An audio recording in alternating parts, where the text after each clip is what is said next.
Bienvenidos a Filosofía Fundamental. La fenomenología del espíritu, que son 300 páginas, esas 300 páginas, dice Hegel, no son más que un ejemplo, fíjate, deme un ejemplo, pues ya, toma un libro de 300 páginas, un ejemplo de el método, es decir, de la autoconciencia, de la automoción, de la lógica, es decir, de cómo el pensamiento sabe que se mueve a sí mismo por contragolpes, por contradicciones, ¿vale? Un ejemplo, la conciencia. Y entonces nos va a decir en ese gran ejemplo que la conciencia, cuando aparece, no hace falta que aparezca el mundo y tal, no está haciendo ciencia empírica, cuando se da la conciencia, resulta, dice él, que es simplemente conciencia sensible, ¿vale? Toca, tal, es consciente de lo que toca, ¿vale? Pero cuando sabe que ha tocado, que es conciencia sensible, dice Hegel, por supuesto, eso habrá que revisarlo, pero dice Hegel, ya no es conciencia sensible, porque ya no está tocando el libro, ya está reflexionando que está tocando el libro. Por tanto, esa conciencia de la conciencia sensible no es conciencia sensible. Ah, viste la contradicción. Y con eso se sigue y se sigue. Y entonces llega a esa famosa, y aquí está lo de tu pregunta, Ezequiel, a esa famosa dialéctica del amo y del esclavo, ¿no? Entonces esa conciencia va viendo cosas. Cuando reflexiona sobre esas cosas, ya no es conciencia de cosas, sino conciencia de sí misma, etcétera. Entonces sabe que él es conciencia, ya ha reflexionado sobre eso. Cuando se encuentra ya no con otra cosa, sino con otro que ha pasado por el mismo proceso de negaciones, se encuentra, es decir, con otra conciencia, ¿qué ocurre? Pues que yo soy conciencia de él, pero al mismo tiempo él es conciencia de mí. Y entonces, ¿quién va a ser la conciencia de quién? Y dice Hegel, ahí viene una guerra a muerte por parte de las dos conciencias. A muerte, literal, guerra a muerte. ¿Y quién va a ganar esa guerra? O sea, ¿quién va a ganar en ese proceso de contradicción entre yo soy la conciencia? No, yo soy la conciencia. Pues dice, el que menos miedo le tenga a la muerte. O sea, como se diría en mi país, del cuero que salga más correas, del chicharrón que truene más, ¿no? El que le tenga menos miedo a la muerte, ese es el que va a ganar. Y ese es el que se va a convertir en amo del otro. Entonces, ese amo va a decir, yo soy la conciencia del otro. ¿Veis? Ahí esto va a servir para Marx, precisamente para decir, ah, esa conciencia del otro resulta que es el amo del siervo, es el noble del plebeyo, es el burgués del proletario. ¿Eh? Pero, va a decir Hegel, pero resulta que como todo está en negación, pues resulta que el amo también sabe que para ser amo tiene que tener un esclavo, de modo tal que en su ser amo está su negación, porque requiere del esclavo. Entonces, cuando el esclavo sabe que él es fundamental para el amo, surge otra negación y entonces niega al amo. Y dice Marx, aquí está el principio revolucionario. Lo que te quiero decir, bueno, y a partir de esto empieza a surgir un espíritu objetivo que ya no está reducido a la conciencia individual de cada quien, sino que se empieza a poner objetivamente en el mundo. Y eso se llaman instituciones. Y concretamente la que más le interesa a Hegel es la institución del Estado, ¿no? El Estado, porque ese Estado va a ser la conciencia precisamente de los individuos y por tanto la que pondrá leyes, la que pondrá organizaciones en su metodología, perdón, en su mentalidad, por supuesto. Como sabréis, naturalmente Bakunin, que leerá esto, dirá, no, no, cuidado, pero no estamos ahí todavía, ¿no? Y Marx dirá, claro que sí. Entonces, el Estado, para Hegel, para Marx, va a ser esa gran contradicción de individualidades que precisamente niegan parte de su libertad, niegan negatividad, parte de su libertad, para que se reasuma justamente y se garantice la libertad de todos, ¿ves? Ahí está otra vez esa contradicción de contradicciones. Y entonces, ante tu pregunta, la paz y la guerra, es que esto estaría de alguna manera siempre, salvo en el absoluto, en Hegel. Pero ese absoluto no es más que la idea, no es más que Dios. Cuando acabe la historia, que para Hegel ya habrá acabado, por cierto, ¿no? ¿Qué ocurrió? Fíjate sobre esto, sobre la paz y la guerra. Que gente como Marx y Bakunin son post-hegelianos, llamados de izquierda, eso da lo mismo ahora, pero son post-hegelianos. Y Marx, como sabéis, en sus tesis contra Feuerbach, en la onceava, va a decir abiertamente, los filósofos han interpretado el mundo, se trata de transformarlo. ¿Qué significa esto? ¿Qué significa esto? Que con Hegel, mira, vamos a hacer una analogía. Para el pensamiento cristiano, para muchos cristianos, no para el catolicismo romano, pero para muchos cristianismos, la ley de Moisés ya no tiene ningún sentido cumplirla una vez que ha llegado Cristo. Porque Cristo ha cumplido con la ley.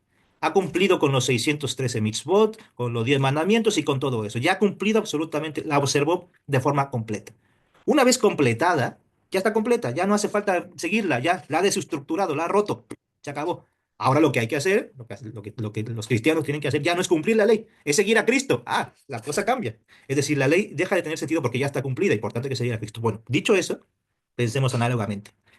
Los post-hegelianos dicen, la teoría filosófica, si entendemos por Wissenschaft, por esta ciencia, la conciencia teórica de lo real, Esto ya está cumplido en Hegel. Es Hegel el que ha cumplido con la conciencia histórica del mundo. Ya sabemos en qué momento, cómo funciona el mundo y en qué momentos está. Ya tenemos conciencia de eso.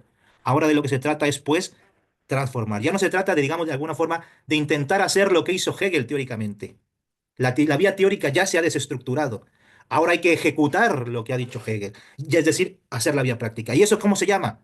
La revolución. Esa es la transformación. El poder negativo. ¿Ves? Pues hay que saber leer muy bien la historia de la filosofía, porque si no, entonces esto parece como, ay, si hablas de Marx ya eres un rojo y si eres no sé, no, no, no, son tonteras que en filosofía no nos podemos permitir, ¿vale? Y este es el punto. Hegel ya ha cumplido en la lectura de la historia de la filosofía que están haciendo los post-hegelianos, Hegel ya ha cumplido con la misión teórica de la filosofía. Por tanto, ya no tiene sentido seguir haciendo filosofía teórica. Ahora hace falta transformar, hacer filosofía práctica, y eso es la revolución. Porque ahí en la revolución es donde está el carácter negativo, como acabamos de decir, que ha mostrado muy bien Bakunin y que por supuesto estará en Marx. Vamos a contraponer a Marx con Hegel.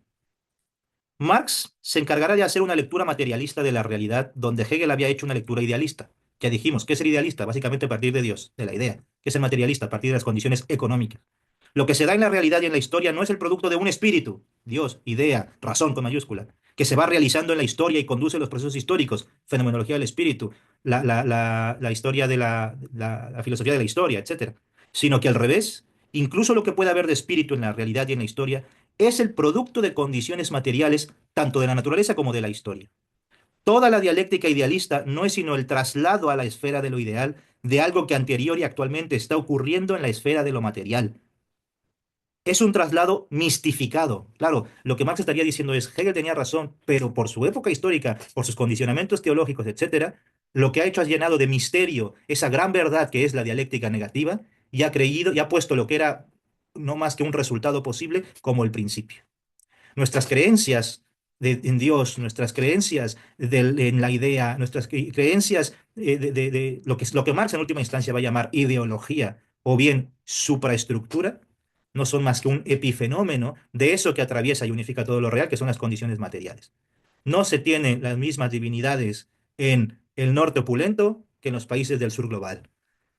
No se tiene la misma cosmovisión en los países del norte que en los países del sur. ¿Por qué? Porque lo que condiciona todo eso, dice Marx, son las condiciones económicas. Naturalmente, Bakunin va a decir que esto no es así.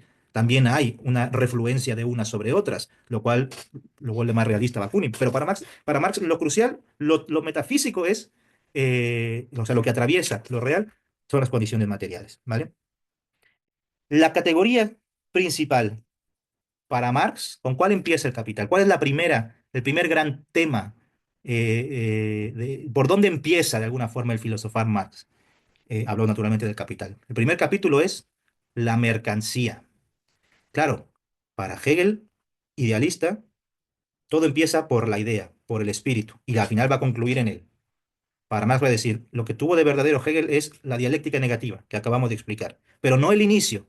Ese inicio es idealista, como dice Bakunin, eso es pensar en Dios, eso es absolutamente errado. Marx va a decir, no, el inicio, que no es lo mismo que dirá Bakunin, pero el inicio es las condiciones materiales.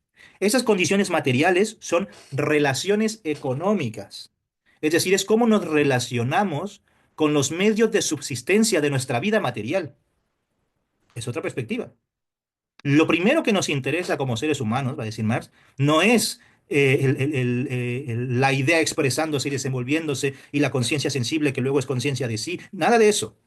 Lo primero que nos arrastra como seres humanos es, hoy, vamos a decir así, la administración de nuestra casa, de nuestra habitación del mundo, de nuestro habitar el mundo, es decir, sobrevivir. Eso es lo que nos interesa. Y la administración de la sobrevivencia, de la habitación, de la casa, ¿cómo se dice en griego? Oikonomía, oikonomos, economía. Oikos en griego es casa y nomos pues la ley, la administración de la casa. Economía. Por eso lo más fundamental es esto, es cómo nos vamos a relacionar con las formas de administrar los medios de supervivencia. O dicho en breve, cómo nos vamos a relacionar con los medios de producción. Ah, caray. Esto es lo crucial.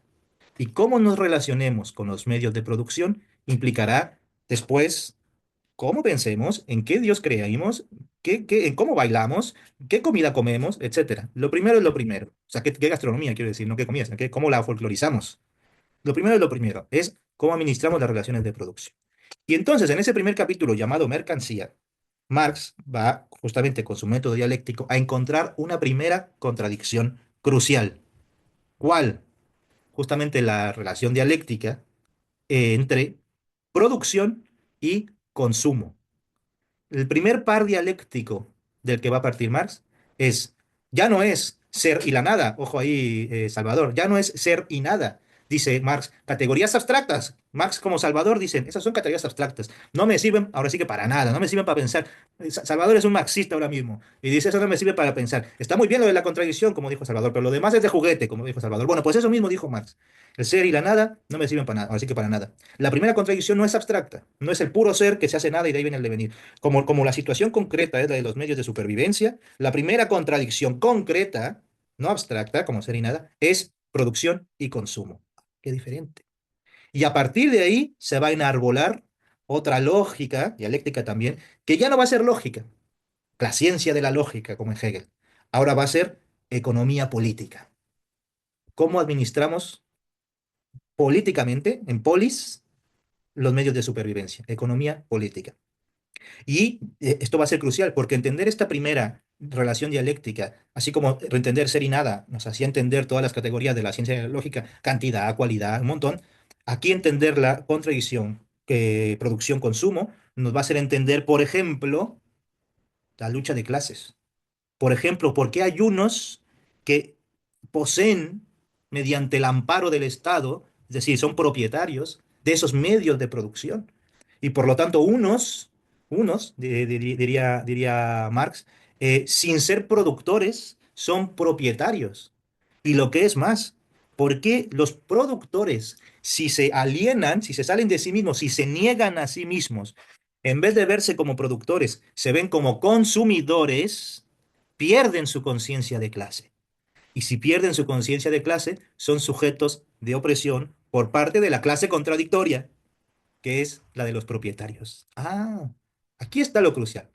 Entonces, es un Hegel dado de vuelta, digamos, un hegeliano diría, a Hegel no se le puede dar vuelta porque Hegel lo abarca todo y entonces no tiene pies ni cabeza. O sea, es una variedad no orientable que dirían los matemáticos. Bueno, eso dicen los hegelianos, por supuesto, pero los marxistas, al contrario, dirían, se le está dando la cabeza, le da vuelta, se queda con el método, pero dado que se empieza, el principio es otro, como había preguntado ya Curia al principio del libro, el principio es otro, las consecuencias son muy distintas.